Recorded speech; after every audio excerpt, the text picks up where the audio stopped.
This is not for people who had bad and bougie lifestyles who want to come to the UK and continue to be bad and bougie. It's not going to be bad and bougie.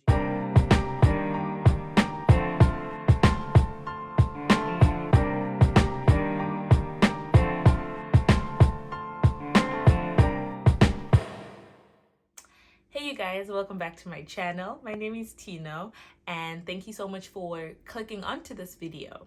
Today I want to talk about moving to the UK as a healthcare assistant. My husband and I have just moved to England as healthcare assistants, and so far we are loving the journey. It's been all right, it's been good. So I'm going to be speaking from like a Zimbabwean perspective. I just felt like I needed to say that because we're Zimbabwean. I'm from Zimbabwe. So I'm going to be talking from a person coming from Zimbabwe. So making the decision, you don't make this decision because you're stranded and you want to leave Zim so bad and things are not going well. I don't think that's why most people make the decision to leave their home country. People leave for several reasons. And I think you need to ask yourself, why am I making this decision? Really weigh it out. If you have a good paying job, you have savings, you are able to live your best life basically in your home country, then there is probably no reason for you to move, you know. But let's just say you have made your decision, because that's the hard part. Like the moment you do make the decision that this is what I want to do, you can't then manage to have a double heart, if I should say that, like a double mind. Once you make that decision, you need to hit the ground running and do what you need to do. There are quite a few reasons why people would choose to move to the UK, and this is just a few out of many. You know, there are better career opportunities. For people that are married and have children, you will realize that there is better exposure for children here in terms of education. This is a first world country, so in terms of opportunities for your children and for yourself, it's not going to be the same coming from a third world country like Zimbabwe. So finances, let's talk of the finances that are needed for you to start this journey. So I have my book written here so I don't mess things up, and I've just looked today at the prices of most of these things. Today's the 19th of September. So I have just really checked these prices so I can give you guys accurate information, facts, right? So you will need obviously a passport to travel. You will need your IELTS. You will need nurse aid training. And most employers will want someone who has trained with St. John's Ambulance Services or Red Cross Zimbabwe. And you will need TB tests, you will need a police clearance, and you know, if you are successful, then you will need money for visas and tickets, right? As of today, which is like I said, the 19th of September or the 20th, I don't know, the 20th,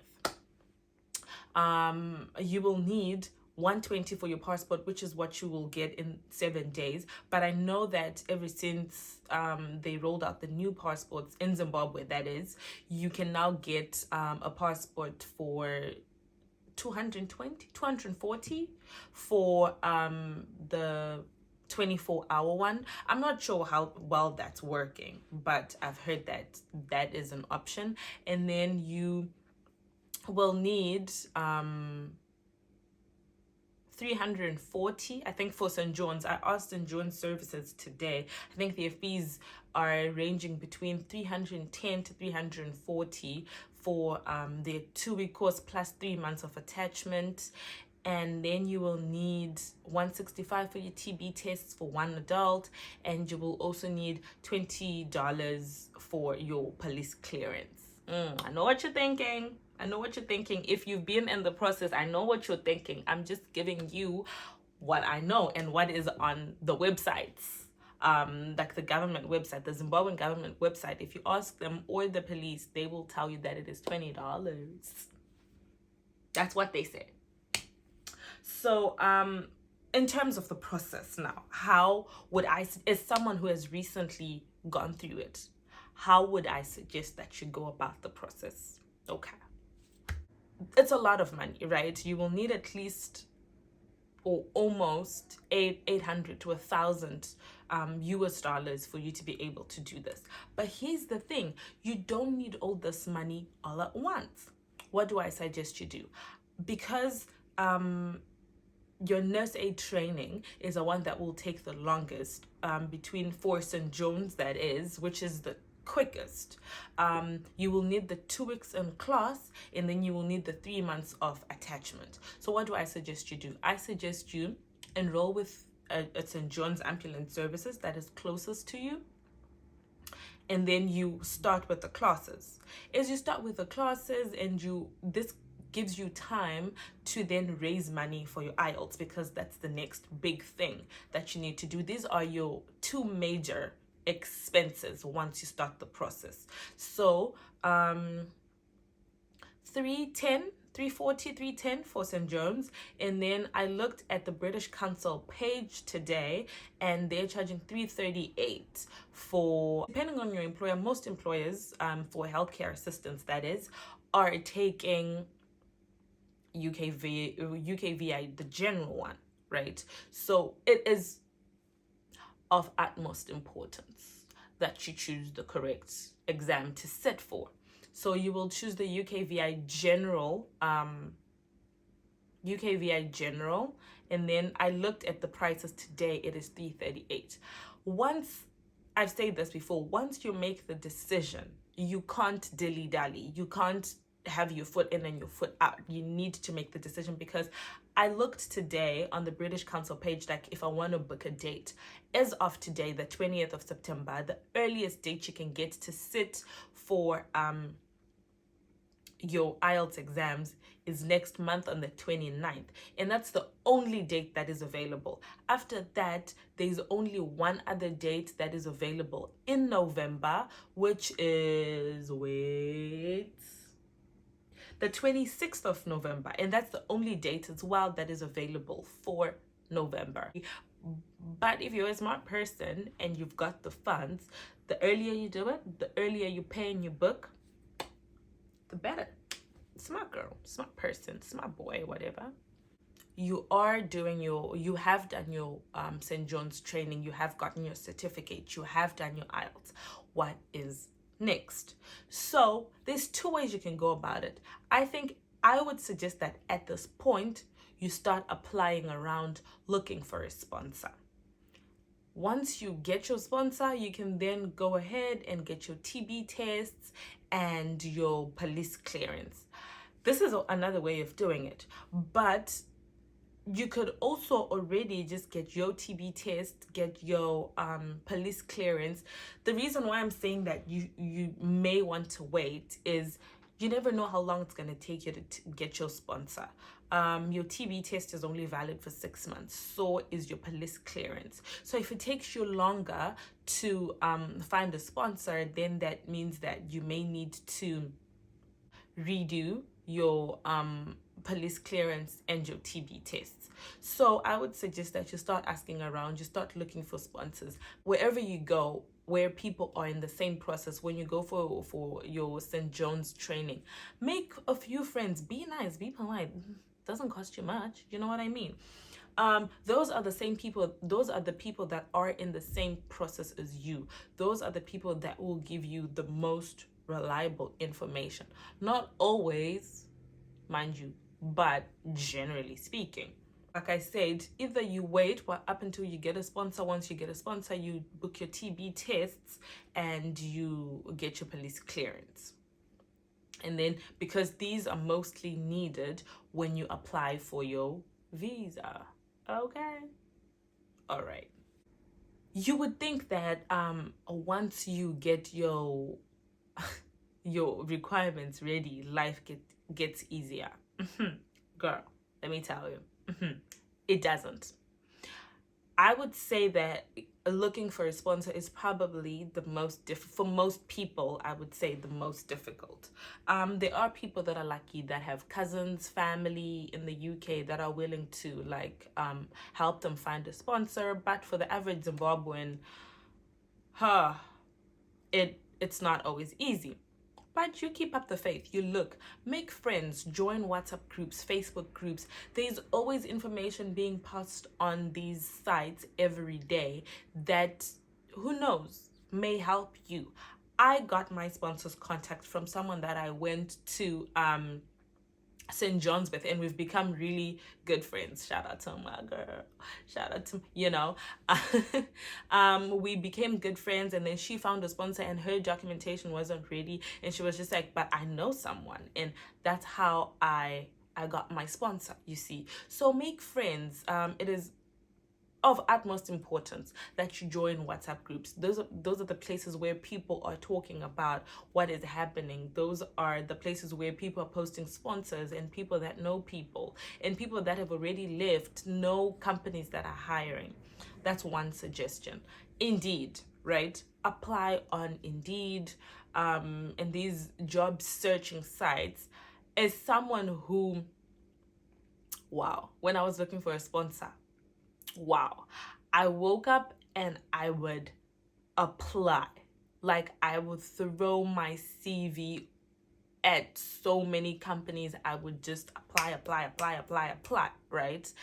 And some days I would wake up tired. Like, I'm telling you, it's a difficult process. Some days I would wake up and be like, nah, I'm not doing this. The moment I get up, I'm done with my morning prayers. Guess what a girl's gonna do? Applying. I would just get my phone wanting to check a WhatsApp message, and I'd be like, nope, never mind this. Let me apply. I know several people that have gotten sponsors through this, with everything paid for, accommodation, flights, and things like that. So do it. Just make sure that your CV is going to stand out. It is nicely done. Send a cover letter where you can, not where you can all the time. Send a decent cover letter. Sell yourself, market yourself, right? It's going to be easy for someone to bump into your email and be like, this person looks smart. I think I want to hire them. I want to know more about them. I just want to see, how they are. And then they will call you, they will arrange an interview, and guess what? You will do well. Once you start looking for a sponsor, look up interview questions for healthcare assistants. There's so many of those that when I was still looking for a sponsor, that people would send via groups, and WhatsApp groups, Facebook groups. Do your study, right? This will make it easier for you, because now you know what you're talking about. And there's obviously these free courses online like Florence, where you can go and do a care certificate beforehand. I think this is good because that familiarizes you with the job here. You've been doing it in Zimbabwe, you've been in a hospital, you've been in a maternity home or whatever, where you were doing your attachment. But when you do these courses, it will help you to see what is required of you once you get here. The other thing is, take all the help that you can. I am someone who struggles generally to accept help. And you never know who God has sent you to help you once you commit to this process. Take the help. Be nice to people. Send a WhatsApp message to that cousin that you haven't spoken to in 3 years, okay? Who's in the UK. It won't hurt. If they ignore you, you tried your best. You need to always remind yourself why you are in this process. Contact people, find people. Be nice, right? This is what is going to help you to make friends, and people will be inclined to help you. You never know who God has put in your life to be able to help you throughout this process. You will find a sponsor, trust me. It may take long, but as long as this process is open and people are willing to take people, you will find a sponsor. I know there are things being thrown out there about people asking for £5,000 and I can't tell you much about it because that didn't happen to me, and I know that it's not exactly legal. But all I can tell you is the jobs are there. People are still getting hired. So apply. You will get a sponsor. Sooner or later, you will get a sponsor. Once you've gotten a sponsor, you start applying for your visa, which is a cool, fun process, but it has its anxieties, because you apply for your visa, and then it comes the 2 to 3 week wait, which it's crazy if you're someone who worries a lot. But you just need to remind yourself that God is in control. You are where you are because, you know, that's where God wants you to be. And, you know, keep up the faith. And after that's done, you're looking for your ticket money if your sponsor is not paying for that, because you will get different sponsors that will say to you, we will help you with accommodation, we will help you with ABCD, but you need to do ABCD. So they may help you with accommodation, but they won't help you with your flight ticket. They may help you with your flight ticket, food, and accommodation for the first month, and you'll be lucky, right? So it doesn't work the same for everyone. These are now just my tips for people that may be in the process, people that are thinking of getting in the process of relocating and everything. Go for it. You won't regret it. Go for it. I know there's a lot of stories sometimes that are posted online where people are being ill-treated, people are being told to work hard. It is a job where you will work hard. Hopefully I will do a day in the life of a healthcare assistant for you guys soon. It is hard work. If you're doing domiciliary, you're on the road most of the time. If you're in a care home, you're standing most of the time. But do you remember what I said at the beginning of the video? Your why. Why are you doing this? Do you think that your life will be what you want it to be 10 years from now in Zim? Then stay there, right? This is not for people who had bad and bougie lifestyles, who want to come to the UK and continue to be bad and bougie. It's not going to be bad and bougie. It's going to challenge you in so many ways. You're going to need to do things that you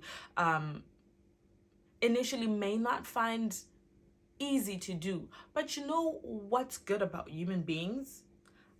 Our ability to adapt to situations. Eventually you will adapt. Eventually you will wake up. I've been doing this now for almost 3 months, and you wake up and you're like, okay, cool, another day, and nothing new is happening because now you're in a routine. You know exactly what to expect from a full shift. Talk to someone like that has moved so they can tell you an honest and true experience of theirs moving to the UK. That's number one. Number two, keep it quiet. People love to chat. Oh my God, you people love to talk. Once we decided to get into the process, we kept quiet. Why? Yes, Munoroya, village people are there, right? But that's not the reason why my family decided to keep quiet about getting into this journey. We kept quiet because people come at you with unwanted opinions about the process. People will discourage you. People will tell you all sorts of stories like, oh, people are starving, people are working way too hard, people are being ill-treated, things like that, that I can tell you now that I've been here that are not true. That's one of the reasons we decided to keep quiet. The other reason we decided to keep quiet was to keep silent whilst God works. You can't be talking to this person, that person, that person, that person. The other reason we decided to keep quiet when we got into this process was we didn't want all the false information from people that don't know what they're talking about. The other reason we decided to keep quiet was to avoid explaining ourselves to randos. Like, you have to explain to someone why you think this is a good move for your family. You don't need to do that. You don't need to explain why you want to do this. Once you have worked it out within yourself and within your family, if you're moving as a family, why would you need to explain to your friends and your strangers about what you want to do? There's just a thing about moving in silence. Do your things quietly. They're saying it everywhere. Not even God-fearing people are talking about it. Everyone's just talking about moving in silence. Why can't you move in silence? You're out here telling your aunt, your aunt's friend, your aunt's friend. Why, girl? Why? And then you see, you're going to say to me, oh, but you say to me, make friends. The reason why I say make friends with people who are in the process. You have a common goal, you have a common interest. Those people are most likely to help you than people sitting at their homes eating sadza nemuriwo. Last point is pray. Do I even need to tell you? Pray about what you've decided to do, right? Proverbs 16 verse 3 says, commit your plans to the Lord and they will succeed.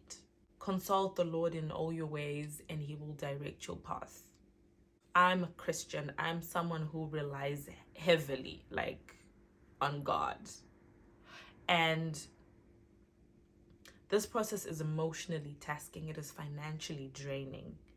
But when you know that God is working with you during the process, it does put your anxieties to rest. Pray about it. One day I will show you how I pray for certain, especially big goals in my life, and how I go through it with God. I can always keep track of where I'm at. It's not just like goal planning, it is praying specifically and being in communion with God about a goal, right? You're taking. So pray about this process. Dedicate your plans to God. Thank you so much for watching my video. Thank you so much for watching this far. If you are in the process and you have any questions, please don't hesitate to leave a comment down below, and I'll be able to help you with any information that I know or that I can find out for you. This is a great thing if you want to do it. This is great. I get that it's not for everyone, but if you do decide to do it, trust me, it is one of the best decisions that you can make for yourself as an individual, and if you have a family, for your family as well. So please don't forget to like and subscribe to my channel, as I will try to be posting more content like this and just taking you guys through our journey since we've moved from Zimbabwe to England. Thank you for watching. Bye.